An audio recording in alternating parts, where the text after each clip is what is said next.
வணக்கம். இந்த நாளில் சின்ன சின்ன வெளிச்சங்களில் இன்னொரு புதிய சிந்தனையை தெரிந்து கொள்வோம்.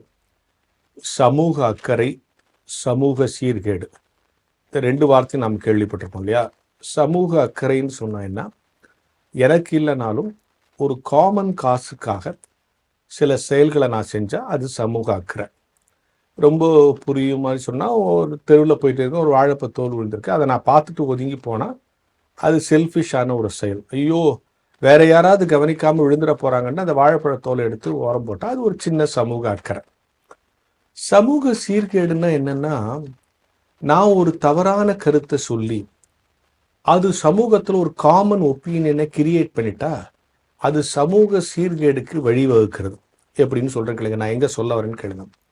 சமீப காலமாக அவ்வப்பொழுது நான் கவனிக்கிறேன், திரைப்படங்களாகட்டும் தொலைக்காட்சி தொடர்களாகட்டும் ஒரே மாதிரியான சில விஷயங்கள் வருகிறது. எப்படின்னா, ஒரு பொண்ணு ஒரு பையனை விரும்புகிறா, இல்லை திருமணத்துக்கு போனாங்க, அந்த பையன் வேணான்னு சொல்லிட்டு அவன் ஏதோ ஒரு காரணத்துக்காக இந்த பெண் வேணாம் என்று வேற ஒரு பெண்ணை திருமணம் பண்ணிட்டா.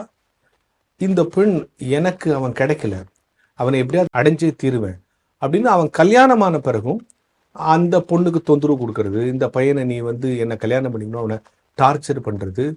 இதுக்கு அவங்க அப்பா அம்மாவும் உதவுற மாதிரி காட்சி அமைக்கும். நீ கொஞ்சம் பொறுமா, எப்படியாவது அவனுக்கு நான் உனக்கு கட்டி வைப்பேன், என் பொண்ணே அவன் வேணான்ட்டான், அந்த பொண்ணை பிரிச்சு கொடு, இப்படிலாம் அப்பா அம்மாவே சொல்ற மாதிரி.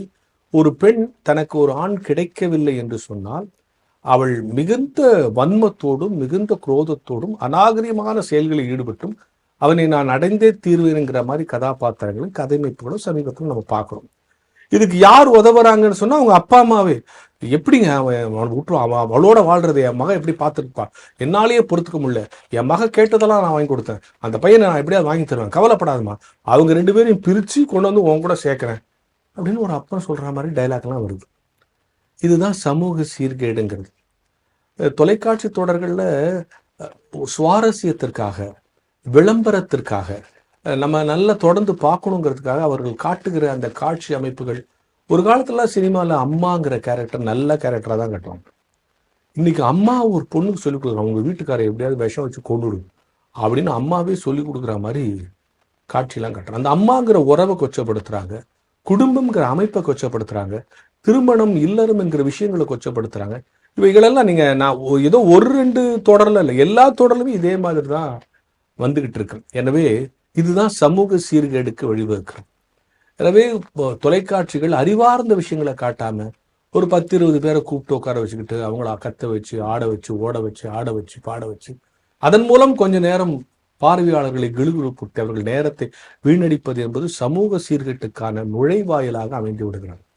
எனவே குறைந்தபட்சம் இனிமே திரைப்படங்களுக்கு சென்சார் வச்ச மாதிரி தொலைக்காட்சிகளுக்கு சென்சார் வைக்கணுங்கிற அளவிற்கு சில தொலைக்காட்சி தொடர் கதையே நீங்க சொல்ல முடியாது. என்ன கதைன்னு கேட்டா, இவங்க அவங்கள காதலிக்கிறாங்க, அவங்க இவங்களை காதலிக்கிறாங்க, இவங்க ரெண்டு பேர் வேற ஒருத்தர காதலிக்கிறாங்க, இப்படியே குழப்பத்தில். சில தொலைக்காட்சி தொடர்கள் ஒரு திருமணத்தை நிறுத்துவதை மட்டுமே ஒரு வருடமாக நடத்து, இன்னும் கல்யாணம் நடந்த பாடே காணும், நிறுத்துறதுக்கான முயற்சியே தொடர்ந்து நடந்துகிட்டு இருக்குது.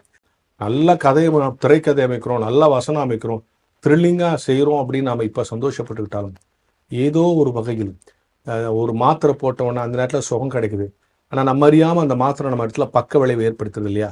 அது மாதிரி இந்த தொலைக்காட்சி தொடர்கள், இது போன்ற கதையமைப்புகள், இது போன்ற கதாபாத்திரங்கள் ஒரு விதமான பக்க விளைவை சமூகத்துக்கு ஏற்படுத்திவிடும். எனவே சமூக அக்கறையோடு படைப்பாளர்கள் தங்கள் படைப்புகளை படைக்க வேண்டும் என்பதையும், இனிமேல் தொலைக்காட்சி தொடருக்கும் சென்சார் வைக்க வேண்டி வந்துவிடுமோ என்கிற அளவிற்கு கதை ஓட்டங்களும் காட்சி அமைப்புகளும் இருக்கிற காரணத்தினால் சமூகத்தின் நலன் கருதி எழுதுகிறவர்களும் பார்க்கிறவர்களும் இந்த விஷயத்தில் கவனம் செலுத்த வேண்டும் என்கிற சிந்தனையோடு இந்த நாளை தொடங்கும்.